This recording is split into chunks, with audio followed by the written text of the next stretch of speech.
Hey, welcome, welcome, welcome. We have so much to discuss today, guys. We have so much to discuss. So, apparently, little baby is being accused of not knowing how to handle rejection. We have this never ending lawsuit with Diddy that we're going to have to jump into and dissect. And we also have Jeff Bezos' wife. Ex-wife, I should say, giving away all of her money. Why are you out here giving out all those billions of dollars? But before we do jump into it, welcome to Chat with KST. I'm your girl Kay. Now, for those of you who have never stopped by, this is an entertainment podcast where we discuss celebrities and the various controversies that they have going on in the media at length, and we just share our opinions and so on and so forth. Anyway, let's jump into it.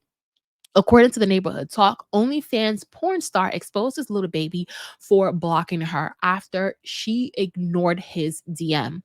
She says, y'all face don't take rejection well. Now let's read what Amber had to say specifically. Amber says, little baby blocked me because he DM'd me and I didn't answer her. So then he tried again in vanish mode. So I screenshot it to show my man laughing my fucking ass off. He even went as far as blocking my backup, my man, and his business page. Y'all faves don't take rejection well at all. I blame you bitches. So do I agree with Amber on this one? Kind of, sorta. I feel like little baby reached out to her. He seemed very persistent in trying to get to know this young lady for whatever his reasons were. And she wasn't interested. She probably understands why he's hitting her up and is just like, hey, look, I'm not down for a good time because I have a man. However, I feel like if she would have responded to little baby and said, um, hey little baby, I'm not interested in whatever kind of party you're trying to have or whatever it is that you're trying to do because I have a man. I feel like he wouldn't have probably blocked her because there was that enough respect to answer him. But I feel like the fact that she ignored him, that to me comes off as disrespectful. Like if I hit up some guy and I'm like, yo, hey, Stewart, what's up? I'm trying to hang out with you, or hey, what's up? Hey, big head, and it goes ignored, I might block your ass too. Just being completely honest. Like, what? Do not ignore my DMs and I'm trying to shoot my shot. But I also agree with Amber in a little bit of a way that little baby may be so used to and accustomed to women um women just throwing themselves at him that he's like, like how why you not answering my message, right? So it must be like could be a situation where he feels rejected because he is so used to getting women. Now, my thing is, little baby needs to stop roaming these streets and go back and be with his baby mother, Jada Waiter, because they look so cute together and they seem like a power couple. But you know what? We never know what goes on behind the scenes. Good luck to little baby and him shooting his shot out here in these streets. Now, let's move on to the next topic, which is Russia. Now, what do they have going on in Russia? According to Spiritual Word, the LGBTQ movement is officially banned in Russia and labeled as an extremist movement, punishable by up to 12 years in prison. 12 years? What? This is just an example of how, certain countries aren't as progressive or as modern as the United States of America. Or, you know what? I shouldn't say progressive or as modern, but just isn't as open to certain shit as America may be open. Now, am I going to judge these countries for not being as acceptant towards the LGBTQ movement? Absolutely not. I think it was an African country the other day, Uganda, if I remember correctly, and I could be wrong, but one of these African countries went viral the other day for having such extreme punishments towards LGBT acts in their country. So some presidents, some countries like fuck it, get that out of my country. I don't want it practiced here. Get it away from me. Some countries just don't have the same opinion as America. And we do also have to remember that America at one point didn't allow same-sex marriages, right? So people just believe what they believe. They run their shit how they want to run their shit. I just believe go to where you're welcomed, and that's it. That's all. I'm not going to judge these people for running their country the way that they run their country, because look, I can't run a fucking country. Okay, I don't know how to run a country. So however they choose to run their countries, how they choose to run their country. If you are a part of the LGBTQ and you want to do your movement or whatever, the United States is a good fucking place to do it, because let me tell you something. It's everywhere. So it like I feel like in the United States of America, all you got to say is you're a part of the LGBTQ and you get away or you get through with a lot of shit. Like us heterosexual folks, we out here struggling like, what? Just let me tell you. But anyway, off of the LGBTQ movement, good luck to the people in Russia who are a part of the LGBTQ community. Good luck to the people who in certain African countries, whatever country you are in, and you can't live your truth because of certain laws and structures that are placed to prevent you to do so. You know what I mean? Like I said, America will accept you, okay? Because we're very accepting of everybody in the ring. Anyway, remember I mentioned earlier that we were going to be jumping into this never-ending Diddy law flipping suit. Let's jump into it. And Candace Owens is going to present us with the facts. And once she presents us with the facts, I will share my opinion. So, according to the Neighborhood Talk, Candace Owens says that Diddy's latest lawsuit isn't being picked up by mainstream news because it implicates Universal chief Lucian Grain. And I hope I'm saying his name correctly, but if I'm not, please accept my apology. Sorry. They continue by saying, as someone involved in his freak offs, one of the most powerful men in Hollywood, in Diddy's bedroom for hours. Candace Owens continues with a tweet by saying that the Diddy case is arguably bigger than the Jeffrey Epstein case, and yet the media is virtually silent on it. That's because they are implicated.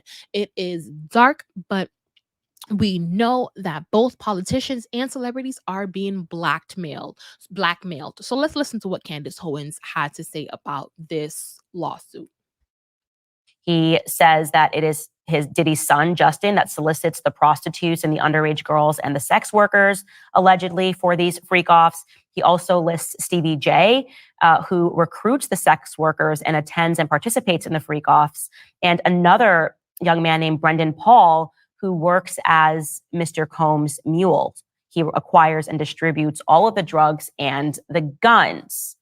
Again, we won't have time to go through everything in this document, but I encourage you guys to read it because it is stunning. And yes, Christina Karam apparently even instructs them to mix those drugs into the liquor when these women are invited over. So why is the media not interested in this story?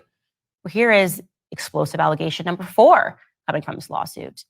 That the person who sits at the top of this ring potentially is Sir Lucian Grain. She is the CEO of Universal Music Group. He is also being sued. He has also been named as well as Universal Music Group. And he is, as a fact, one of the most powerful men in Hollywood. He runs, again, Universal Music Group, which is huge. Well, Rodney, the producer, is alleging that when Lucian would visit Diddy's house, the two of them would go into Diddy's bedroom and be locked up in there for hours. What does that mean? What are we supposed to think of that? By the way, I looked into Lucian, obviously, because I was fascinated by this document. And I find it really bizarre that he completely changed his name. Everybody.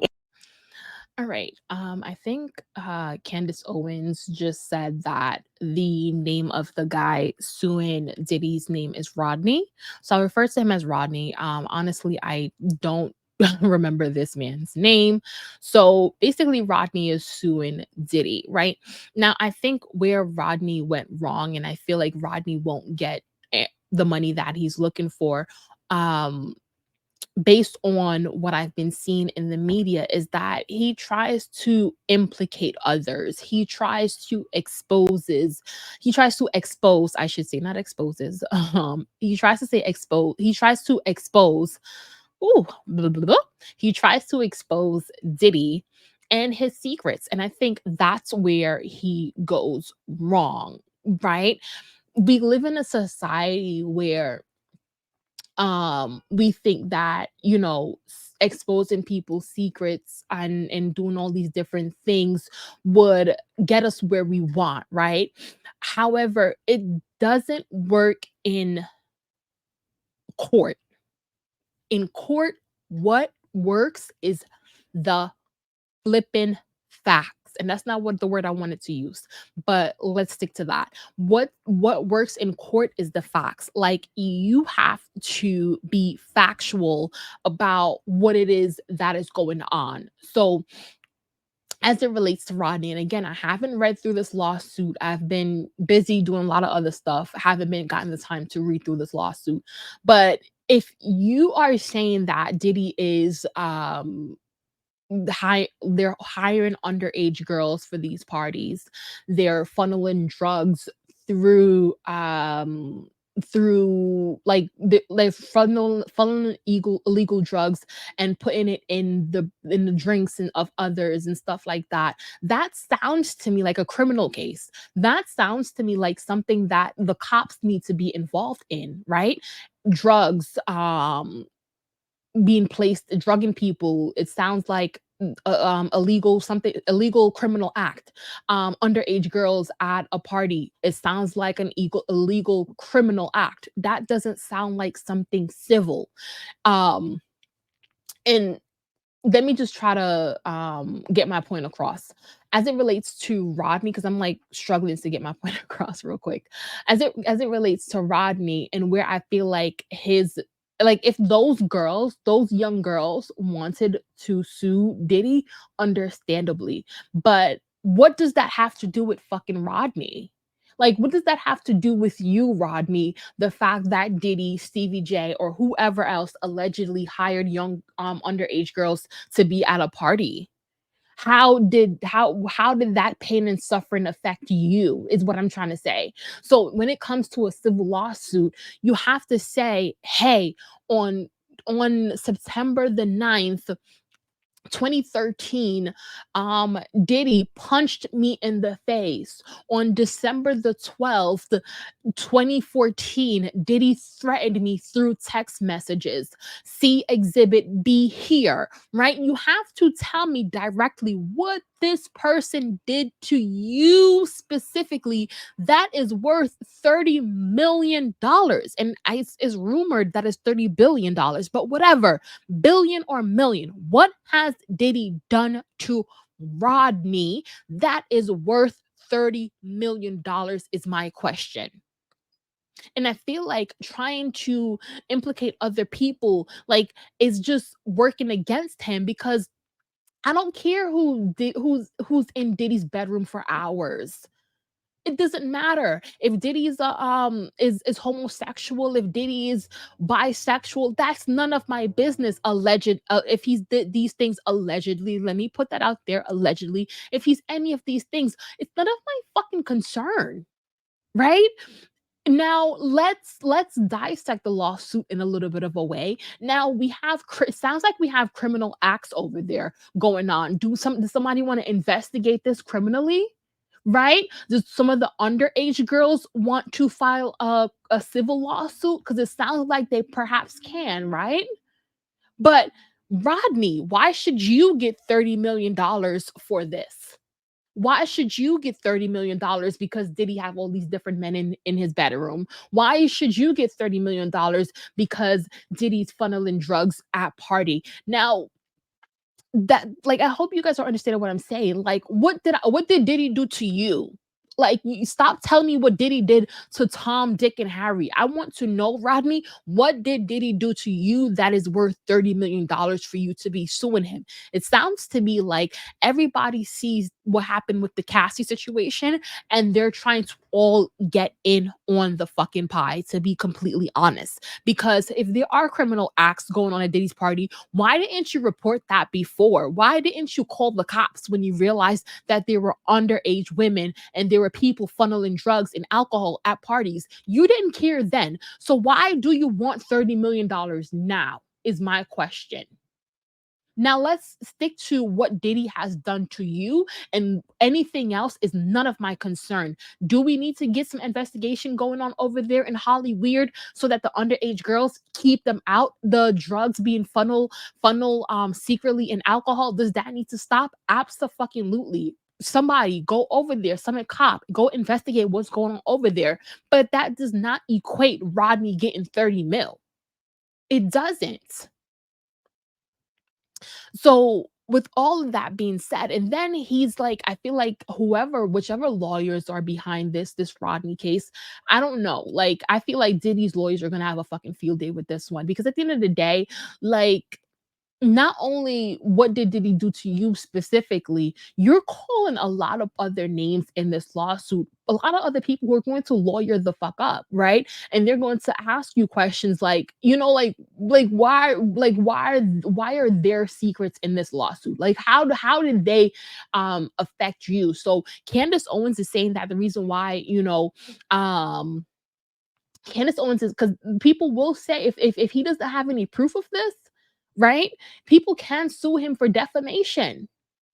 Now, Candace Owens is saying that basically, people in Hollywood is being blackmailed. That's why they aren't talking about the Diddy lawsuit. Honestly, I just feel like people in Hollywood don't have the time to read through all this salacious shit. You're suing somebody for a whole bunch of salacious shit that we know have been going on in Hollywood for a long flipping time. This has been going on in Hollywood for a long time. The parties, the drugs, the freak offs, we know about them. If you're interested, you go. If you're not interested, you stay the hell home. Even I know that, and I'm nowhere close to being anywhere to these Hollywood parties. People know that. It's been rumored for years. So what you're alleging in the lawsuit, that allegedly Diddy is gay, bisexual, he's in bed with other people or whatever, all this salacious shit, I think was just a way to try to out Diddy. And it's like, okay, well, we been knew that. But my dude, you asking for 30 mil? What did he do that's worth 30 million? Which is why I think his lawyers are gonna have a field day with it. Because his lawyers already said, Diddy's lawyers already said this is a money grab. Straight up money grab. And every which when you turn in this lawsuit, it just sounds like a money grab. So my thing is, good luck to this Rodney character. I just wish they would have, I wished he would have, I think he would have gotten a lot farther with his civil lawsuit if, for one, he would have sued for something that is actually appropriate for the acts that he's saying that Diddy did, right? The hitting on him and whatever else was going on. Sue for something that is worth what it is that you're alleging that he did to you, and keep all that extra shit out. Because at the end of the day, you watched it go on, didn't you? Okay, that's just how I feel. But anyway, good luck to Diddy, good luck to Rodney, good luck to Candace Owens, good luck to all of them and this flipping lawsuit. I can't wait to see how it turns. I can't wait to see how it turns out. I cannot wait. Now, let's move on to Mackenzie Scott. Now, for some of you, you're wondering who the hell is Mackenzie Scott? Mackenzie Scott is Jeff Bezos' ex-wife. And you're probably like, why are we discussing Jeff Bezos' ex-wife? Because sis wants to give away all her money. According to Spiritual Word, Mackenzie Scott plans to give away all her money. So far, she's given away $16.5 billion. Not million with the M, but billion with a B. She even She's even given away money to nonprofits that aren't even asking for money. I'm not stopping until the safe is empty, she says. Now, my thing is, um, I like a part of me wants to know why she's like, what's her intentionality behind giving away all this money? Is it to like just piss off Jeff Bezos, like, look, you gave me all this money and I don't even want it, I'm gonna give it away to charity? Or is she just such a kind-hearted person that wants to give her money to charity and wants to make the world a better place? Now, I was kind of stuck up on her intentionality, but then I'm like, you know what? Does it even really matter what her intentions are as long as the world is becoming a better place through her different foundations that she is funding this money to? Then who the hell am I to complain? My only hiccup on this whole thing is I feel like she needs to have a team of people who are holding these organizations that she's funneling this $16.5 billion into accountable. You need to hold these different organizations accountable to what they say they're going to do. So if it's a housing organization, they have to show you the different housing projects that they have worked on, are working on, and will work on with this money. Not funneling $16 billion to fund somebody's millionaire lifestyle. You know what I mean? As long as she has the different means to hold these different organizations, nonprofits, accountable for what they say they're going to do, whether it's a drug-free organization or whatever organization she's funneling this $16 billion to, just hold these freaking people accountable, because some of them will try to use it to fund their millionaire lifestyle is all I'm saying. But anyway, let's move on from Mackenzie. Now we have Jess Hilarious, right? And Jess Hilarious, I guess she liked somebody that she worked with in the past, and she started to think that he was gay because the guy wasn't hitting on her, or whatever the case may be, which I think is like something that girls sometimes think, like, if you're trying to hit on a guy and he's not receptive, you're like, is this guy gay? Is that why he won't like be receptive? But sometimes people have their boundaries, and people have their standards that you're not somehow up to. But I want you guys to listen to this situation with Jess Hilarious. According to Bish Gossip, Jess Hilarious thought Chico Bean was gay after he rejected her because she had a boyfriend. So I want you guys to listen to this clip from the Breakfast Club and let me know if you would think that this person is gay if they rejected you. You know, All right. So first and foremost, this is a clip from the Breakfast Club, and I know Breakfast Club is very strategic about their stuff. So if you didn't hear the clip, or the clip is being removed if you're watching this on YouTube, it's because they hit me for copyright purposes. But anyway, Jess Hilarious gets into this whole Chico Bean situation where she was trying to hit on this man. And this man is like, hey, no, you have a boyfriend. I'm good off of whatever it is that you're trying to do. She lies and say that her and her boyfriend broke up. And he's like, you and your boyfriend did not break up. Stop playing with me. So my thing is, would I automatically think that he was gay if I were in her position? In this situation, no. Do women, if men are wondering, if we do we question your sexuality sometimes when you reject us? Absolutely, dependent on what you reject us for, right? We're like, wait, is he funny bunny? What's going on? But that's not to be rude if you are. I'm just saying, like, we do start to ask these different questions to ourselves, because of course, we're confident, we're self-confident, we're like, hey, like, and some of us, we don't know how to, even because it has me thinking, handle rejection, right? Because men can just literally reject us and still be straight, but some of us can't fathom that. Me being a person who can't fathom it, so that's perfectly fine. That's my own cockiness, my own ego, whatever the case may be.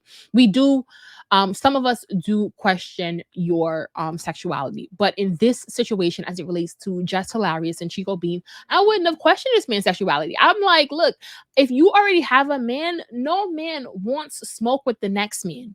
Yes, there are some guys who will be side dudes. Yes, some guys don't care, but there are some guys, especially when they value who you are as a woman, ain't gonna do that. When you break up with that nigga, then we'll have a good time. But until if you still with that dude, I don't want you. And I'm good off of you. And that's just how it is for some situations. And that's how I think it is for Chico Bean. But anyway, Jess Hilarious is on the Breakfast Club doing her goddamn thing. And shout out to Jess, shout out to the Breakfast Club. And let's move the heck on.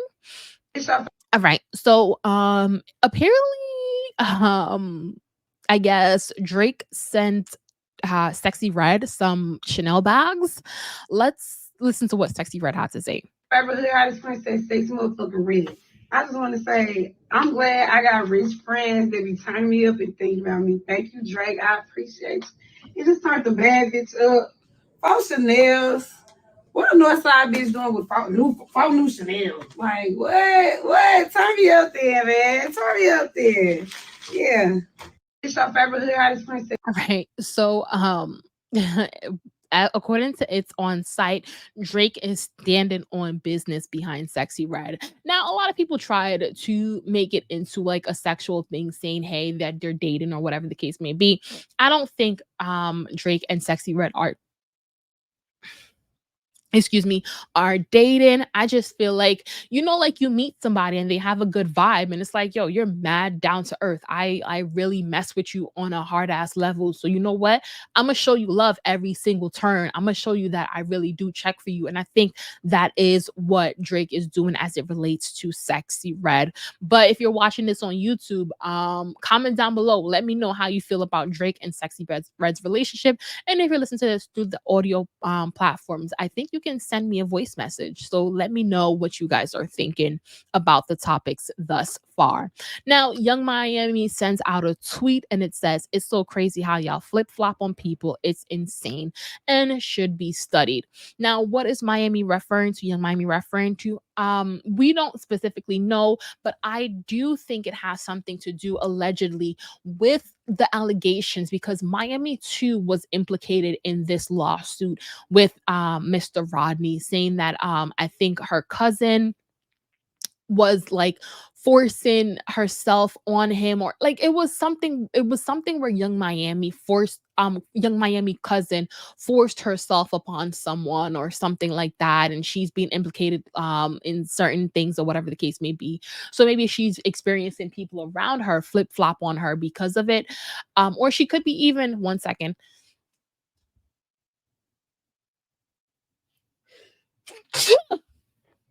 sorry, that sneeze that wants to come, but it's taking forever. I just had one of those and I feel another one coming, but I hope this cold or whatever the hell this thing is will go away and go away quick. But anyway, Young Miami, like she's feeling like people around her are flip flopping. And I just feel like that's what happened. When things are good, you have your fair weather friends, right? And I feel like you have two types of fair weather friends. You have those friends who only want to be around you when you're up because of the benefits that they get from you, right? And you have those friends who are jealous of you and only want to see you when you're down. So you're going to have your flip floppy friends. You just have to choose them wisely and move the hell on and not let what another person do affect you. And I know it's gonna hurt, I don't but want it is what it is. Now let's listen to this young lady express her opinion on not wanting a man to, ooh, that's nice. It's somebody's birthday and I'm looking out the window. That's dope. All right, back to minding my business. Let's discuss this young lady who says she doesn't want her man to not have female friends. And I think this is not my opinion, but let's listen to what she had to say. According to the neighborhood talk, y'all agree. Sports host Joy Taylor says she doesn't want to date a man who has no female friends. You have to have a broader spectrum on women and their value in your life if you're going to be with me. To date a man that doesn't have any female friendships. Bingo. I don't want to date a man who only gets input from other men and who has all women in two categories: your mother or your aunties or someone I want to sleep with. You have to have a broader spectrum on women and their value in your life if you're going to be with me. Totally. Well, first off, only getting information and opinions from other men sounds terrifying. Terrifying. So I encourage that to not be what anybody does ever, but you're totally right, because the more we keep talking about can you have friends of the opposite sex, the more you start feeling like everybody is like primal animals in a zoo. You literally cannot physically be around someone of the opposite sex without just like your clothes coming off. Like I don't Crazy. do it. I don't, and I would never have any relationship that I'm ever in. Like I'm not going to tell my partner you can't be around women, because if I feel like I have to tell you that, what does that say about what I think you're like when I'm not with you? That I can't trust you to be around women, that like platonically. I would say that says more about my choices and who I'm with, because I'm never going to feel like I have to control you or I have to monitor the friendships that you are in. I don't want to date. All right. So let's jump into it because my opinion is very, very different from these young women. And I do feel like her opinion is influenced, not the other young lady that she's speaking with, but Joy Taylor, because she's a sports host. And if you are a sports host, then you will be exposed to players and different things and stuff such as that and such of that sort. Now, let's jump into my opinion. My opinion is, if you my man, I feel like I want to see you in certain intimate ways that I don't want any other woman to see you in those intimate ways. And I think the fact that she jumped immediately to sex tells us a lot about her. I feel like at the end of the day, intimacy is not just sex. I'm a very possessive person and I want my man intimately. I want my man to be my man. I want to see you cry. I want those moments where you're vulnerable to be expressed between me, your mama, and your goddamn auntie. I don't want you being vulnerable with other women, because I feel like what we need to realize is, once you start becoming vulnerable with other people and you start connecting with other women intimately, right, not have to be sexually, intimately, it does open those floodgates for there to be a sexual connection.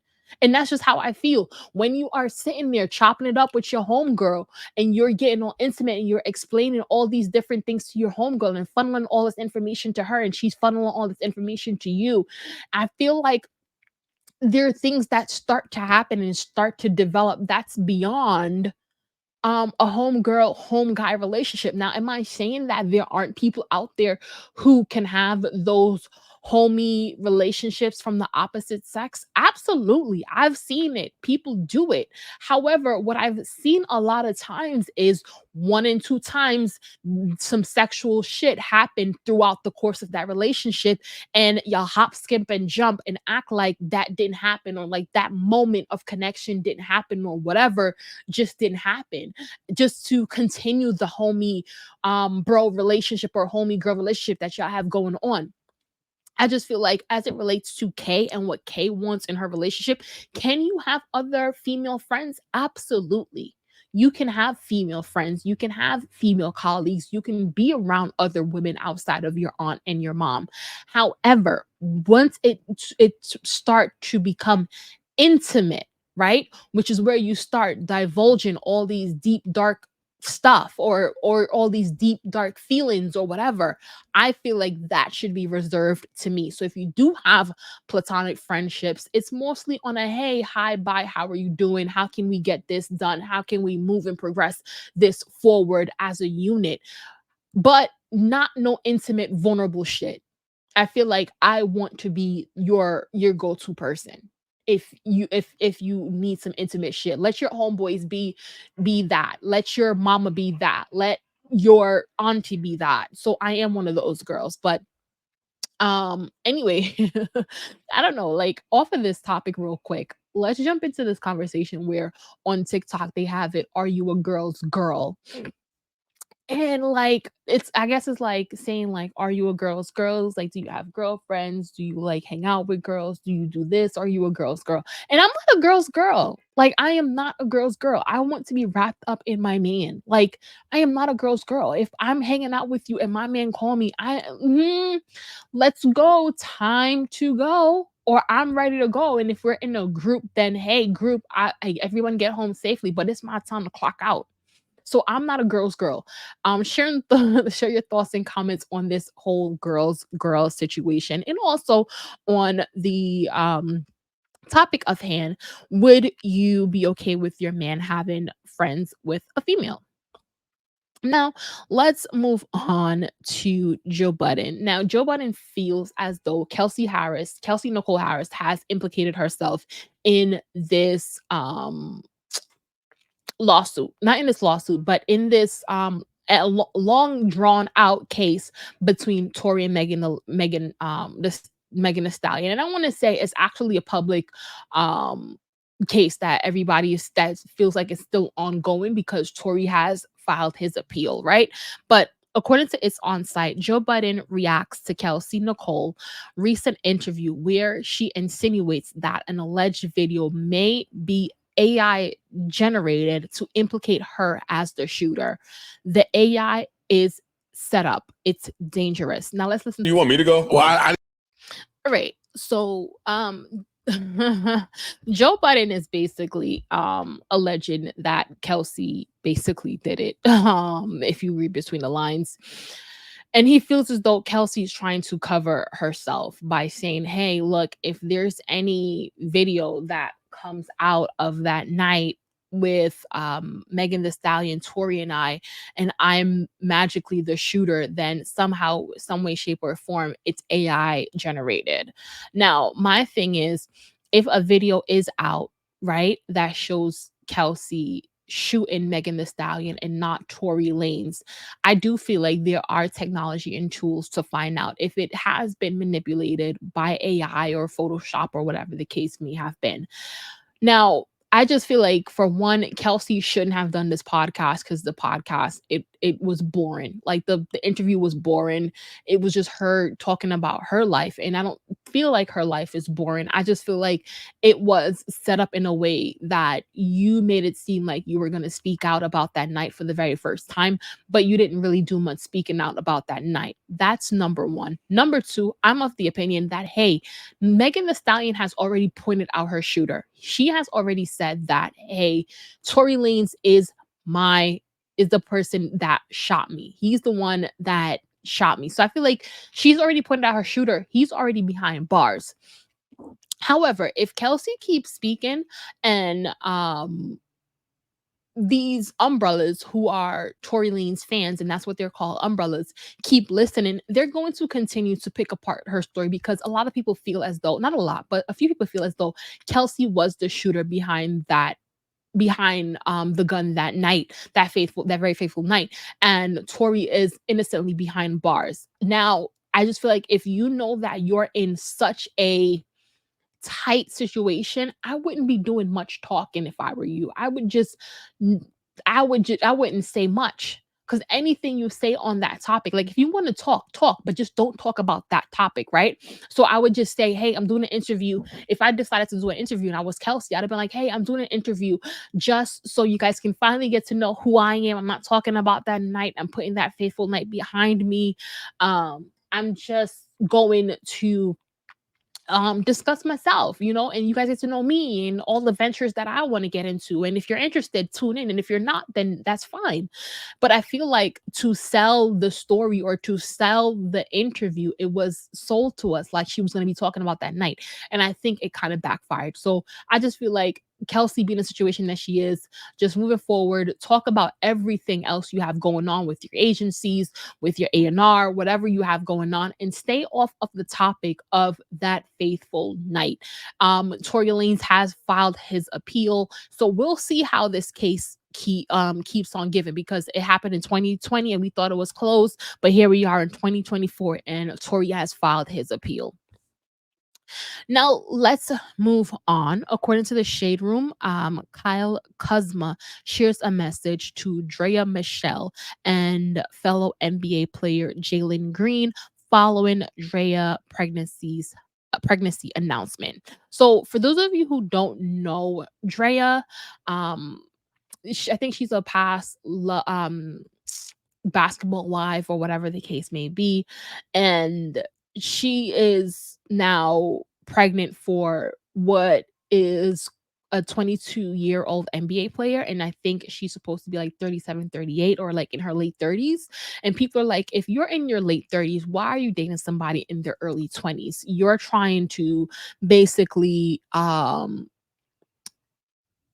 hone in on this such innocent, malleable creature. Like, allow this young man to live his life without you throwing or pinning a baby on him. And those are the thoughts and opinions of other people, not me. But for me, some other people, not for me, but for some other people, let's discuss the other side. Other people, such as Tori Hart, feels as though, hey, that young man laid up in that cootie cat and he laid up in there raw. So he should have known what was coming if he did that, right?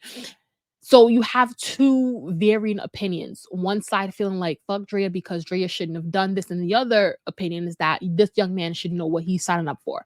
I feel as though the age gap thing. Age gaps are fine when you are at a certain age. When you are so young and malleable, you're not someone that I personally want to date because you're very impressionable. Anything I say can influence you, and like, once you have more wisdom, you do know how to kind of like run game on people. You know what I mean? Especially when someone is so young. So I just feel like because I personally know that a younger person I can perhaps run some game on, I stay away from that. I don't want to date young people. I don't want to date young men. I've honestly, if I'm being completely honest, I've never dated people within my age bracket. Maybe like once, my high school sweetheart, and that was it. But my first boyfriend, every boyfriend I've had, have always been older than me. I've always dated older people. You know what I mean? And it probably sounds hypocritical, like you won't date a younger guy, but you've always dated older people who are people older men who are older than you.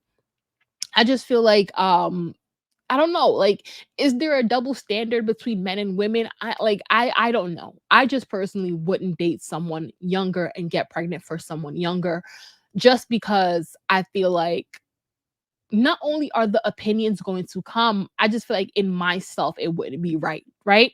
But anyway, it does sound contradictory coming from somebody who has dated older people. Like, hey, it's okay. Haven't you been in situations where you've been the malleable person and the other person was older? I feel like how it worked out for me was that if you're dating a person who's older, let it be not too far out of your reach, right? So I've never been like 22 dating a 37-year-old, right? I've never been like 20 dating somebody in their 40s. I feel like once you're in your early 20s, you should date within your age bracket. But once you start getting older and your brain is fully developed and you know the game of dating and stuff like that, then of course date whoever the hell you want to date. You want to date somebody 100-year-old once you get to 30, do that. You want to date somebody that's 150 when you're 40, do that. The age gaps doesn't matter once you're mature enough. But when you are at such an impressionable age, I do think you still need to date in your age bracket, and that's what I have done.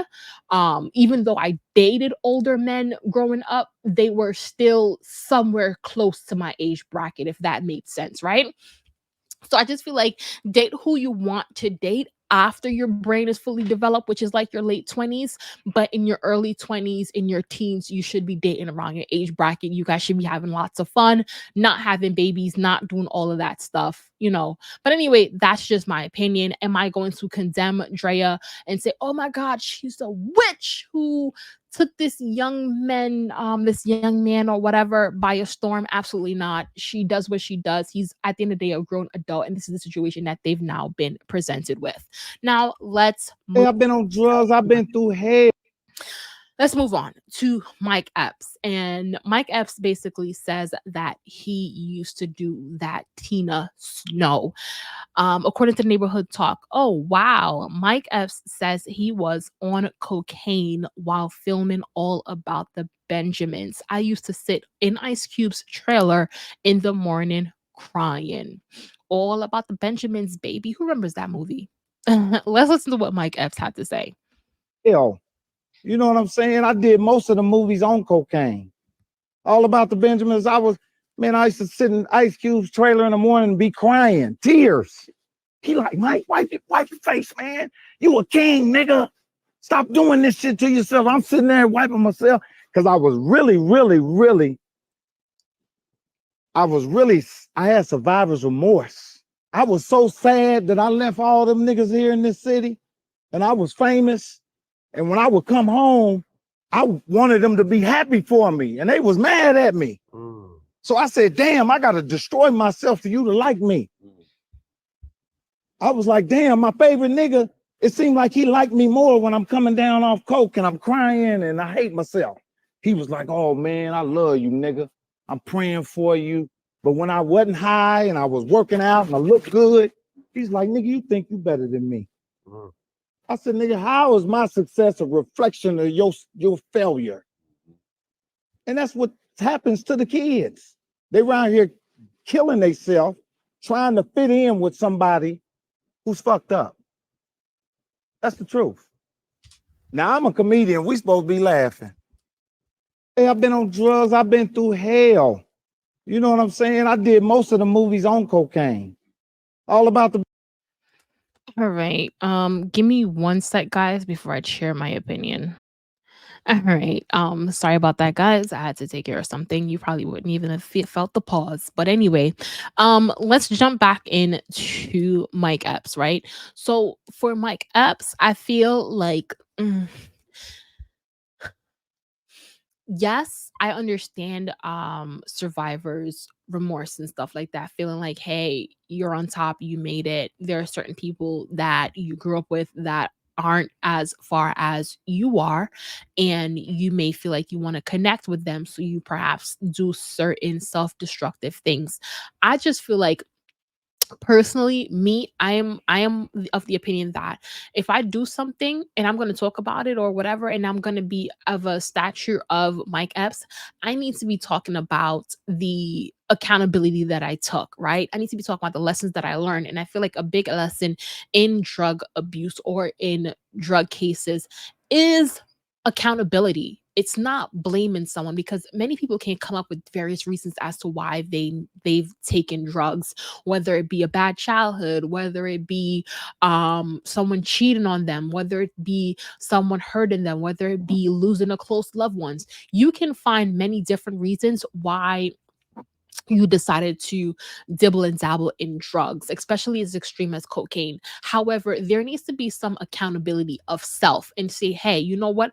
I chose to do that because there were many other ways that I could have coped with the situation that I was dealing with, but I chose to do cocaine. So I feel like if he's going to get, and I'm going to call it Tina Snow because we are going to be putting this on YouTube.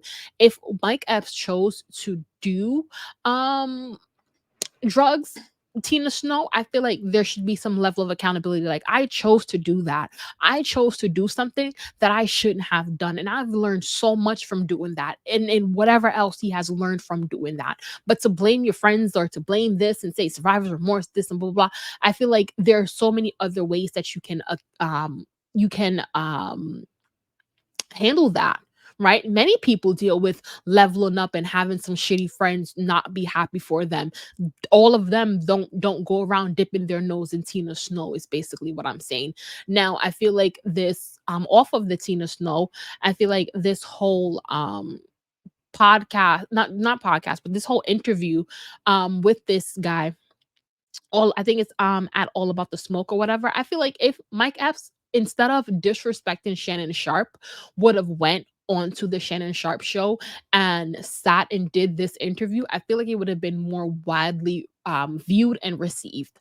But he instead, Mike Epps chose to disrespect Shannon and go and do an interview on a whole different podcast that I feel like that didn't get the clicks and views that it would have got if he would have been on Shannon Sharp, just because on Shannon Sharp they are piggying back off of the Cat Williams interview and interviewing all the different comedians, right? So I feel like the interview would have been well more received by the public if he would have sat down with Shannon Sharp. But hey, Mike Epps chooses what Mike Epps wants to do. Now let's move on from that Tina Snow. Now we're gonna be talking about um Drake and Brooklyn, right? Now, for some of you, you're probably like, who the hell is Brooklyn? We all know who Drake is, but we're probably like, who the hell is Brooklyn? Brooklyn is Lotto, Big Lotto, Mulatto. If you don't know, she's the one that sing Big Energy. how does the song go? I got big dick energy. Y'all know that song, Big Energy. Now the girl who sings that Lotto has a sister whose name is Brooklyn. Brooklyn is 21. And this is to go back into the age conversation, right? Brooklyn is 21 and she was seen out with Drake, and people are alleging that they go together. They are in a relationship or they're dating or whatever the case may be. And a lot of people don't like it. A lot of people feel like Drea and Drake need to stay away from these impressionable young people and allow them the time to grow. Now, do I believe that? I feel like, look, at the end of the day, what I choose to do is not what you need to do. If you want to date someone 21, if you want to date someone 37, 38, that's your fucking business. As long as the person is being honest about their age and was honest about their age from day one, and there's no manipulation going on, then do what it is that you do. It's none of my business. However, if it were me and I were 37, I'm not looking to date someone 21. But again, I'm not Drake, right?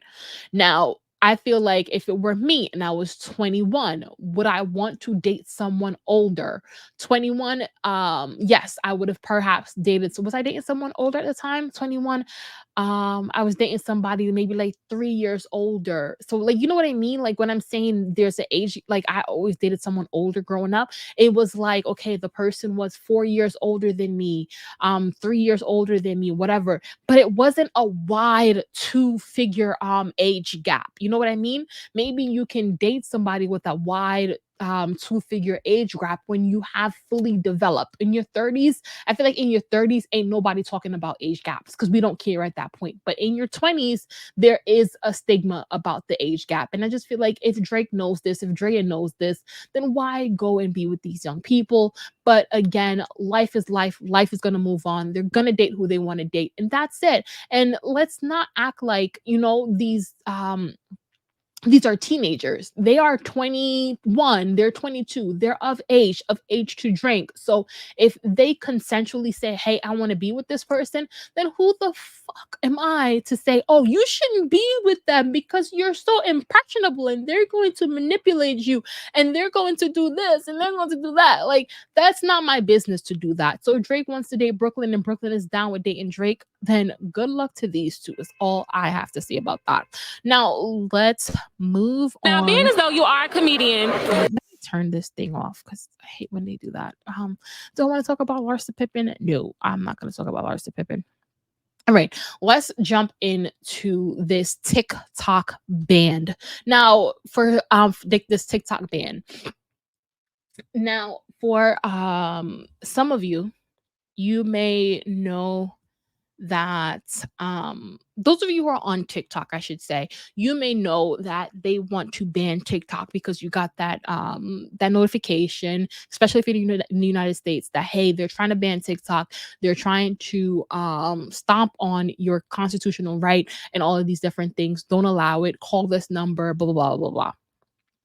Now, I guess what's going on with TikTok is they want TikTok to sell something or be sold to something else or whatever within 6 months, or they're going to ban TikTok in the United States of America and try to ban TikTok nationwide.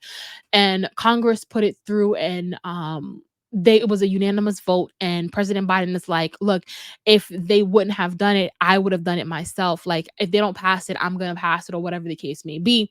Now, my thing is, why is everybody so flipping interested in banning TikTok? Is it because it's giving Jeff Bezos a run for his money because we have TikTok shop over there and the money's being funneled to China? Is it straight to China instead of having a middleman? What is going on?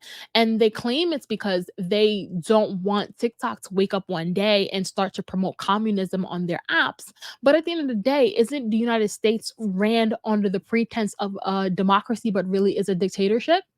Like, I feel like at the end of the day, like, y'all can never ever agree on moral stuff, right? Moral shit, like black people being killed by police officers, black men being killed by police officers, black women being killed by doctors when they go in to get treatment. You have all the fucked up school systems. You have the different issues with the neighborhood. You have the different drugs that you guys are funnel into the neighborhood, the different guns that you guys funnel into certain neighborhoods. You have all these different things that are going on in the United States of America, and Congress and the president can't agree on how to fix these immoral things that you have going on with the racism and with all these different things. You guys can't come to an agreement that, hey, we have to come up with a bill against police brutality. We have to come up with a bill against the doctors and what they're doing in the hospital and the racism that black women are going through when they go to the doctors. You can't come up with bills to help the American people combat the high ass rent prices that we have going on in America, but you can ban TikTok. Y'all could all agree that, hey, no, TikTok is bad. TikTok is bad. TikTok is bad. But all the other shit y'all have going on your soil is not bad. Y'all can't agree on how to fix those issues, but you could agree to ban TikTok. I just feel like whatever y'all are doing there in the White House, it's being shown that y'all just want to do what y'all want to do. Y'all don't want to fix real issues. So moving on from Joe Biden, because honestly, I don't think President Biden, President Trump, I don't think any of them are good for office. The lawsuit. All right, so Candace Owens is talking about Michael Jackson. Don't want to talk about that today. I'm not going to talk about that today. Let's move on. All right, so Cardi B apologizes for allowing her fear to interfere with her music, and let's listen to her. And I want to apologize to my fans, to myself, and to people that love me for losing myself. You know what I'm saying? Losing myself and just losing myself and not being myself because of negative things that like put me in a wall. Like, and I wanna apologize if you ever felt that like I wasn't giving my all because of thing. But you know, I'm just a fucking human, bitch. I'm trying to do this shit. You know what I'm saying? I'm fucking trying. Like, trust me. But I'm finding myself, and all I want from you guys is support, is love, honesty, of course. I don't ever want you not to be honest, but honesty, support, and always defend me, always love me, and yeah, because this has been a really hard journey to be back myself again. So, and I want to apologize. All right, so let's discuss her apology. Her apology is basically to her fans, like, hey, look, I've been a punk lately. I haven't been putting out music the way how I've been putting out, I need to put out music because of whatever her anxiety, her fears, or whatever the case may be. And this is just her saying, hey, I'm apologizing to my fans, to myself, for not getting on my grind the way that I should be. And I do think, like, you know, I don't feel like the apology was necessary, but I do feel like you know, whatever she do for her fans and herself to get her to progress forward musically, then do that. Because I feel like Cardi B, she gets so nervous, she gets so anxious about putting out songs or she's gonna put out music, and she does a bomb ass job each and every fucking time. Like, I feel like sometimes I'll listen to the song in the beginning and I'm like, I'm not really feeling it, and I'll listen to it over and over and over again, and I'll be like, oh, that's where Cardi was going with this. Like, even the Like What song that she recently put out the other day, at first I didn't like it. I'm like, yo, where are the bars, Cardi? Where are the bars? But then after listening to it, because that's how I am. I give music, especially the rap girlies, a chance. I listen to it. I'm like, this is a bop. Like, it's a bop. The one that she came out with last time with Fendi, the rapper, I'm not remembering the name of that one, but that one was good too. At first I didn't like it, like, you know what I mean, but she ate on that one after a while. That's one of the songs that I listen to at the gym all the time now. She came out with Tomorrow. Like, she's always kept it solid in terms of her rap, and I think she needs to stop listening to everybody else and just focus on putting out good raps, and that's it. Listen to your own ears. But anyway, we are a little bit pressed for time, so I just wanted to get into this last topic, if my internet will allow me to. Taraji P. Henson. So Taraji P. Henson was doing this speaking, and basically people felt like it was a little bit embarrassing or whatever. But let me just play for you guys this. So according to the Neighborhood Talk, Taraji P. Henson says Black people run away when we laugh because we weren't allowed to laugh on slave plantations. This is the stuff You that know why Black people run away when we laugh? Because we weren't allowed to laugh on those plantations. This is stuff that lives in us, y'all. This ain't nothing new, y'all. That's why y'all want, yeah, it lives in us. That doesn't just go away, like she said. And if we don't start unpacking it seriously, it will also be the end of us. All right. So the message is great. The message is impactful, but a lot of people were saying, "Hey, like the silence in the room, no one not really agreeing with her." It just seemed a little bit embarrassing, as if Taraji P. Henson doesn't kind of know where she wants to go in terms of her career. First she's doing acting, now she's doing public speaking, and she's getting her feet wet in terms of, standing up for towards what would you call it, towards racism and stuff like that, and colonialism, whatever you want to call it. But at the end of the day, people have been taking this clip and saying negative things about it, but it's what she's saying is the truth, right? How certain traumas that we've experienced through slavery days has still been ingrained in us, right? And I just feel like it's our survival, right? If you've learned to survive over the years by doing something, it that's the survival trait that you pass down, right? Survival of the fittest, right? That's the traits that you will pass down generation to generation, however it works. Now, do I feel like this was a moment where it was embarrassing for Taraji P. Henson? I feel like it wasn't embarrassment towards Taraji P. Henson. I just feel like it's seeing her in a different element, right? We're so used to seeing her on the big screen, doing the movies, getting into the character, being Cookie, being this, being that, that when she does put on a different hat, it may be uncomfortable to watch her put that hat on, because it's like, all right, this area may not be your expertise, so let's see what you're coming with. You know what I mean? But I feel like it's nerve-wracking putting yourself out there and trying to wear a different hat publicly, and it's also nerve-wracking for us as people who have known you and loved you for a particular thing to see you go to another put another hat on, because we too are like, okay, where the fuck is she going with this? You know what I mean? So it's just overall, it wasn't an embarrassing moment. What she said was the truth. And sometimes I feel like we still have to do certain things that for us to not survive physically, but for us to actually survive. You know what I mean? Survive around certain things, survive around certain people, survive. Like, as Black people in America, you have to do certain shit to survive. You really and truly do. So, do I agree with the message? Absolutely. Do I have any issues with the messenger? Absolutely not. If Taraji wants to dibble and dabble in other different things because her acting career isn't where she wants it to be right now, I'm open to my girl doing that. I love me some Taraji P. Henson, and ain't shit y'all say gonna thing there gonna make me not like her. So anyway, off of Taraji P. Henson, is there any more topics I wanted to really discuss today? You know what? Let's close out with Nicki Minaj real quick. Watch this clip.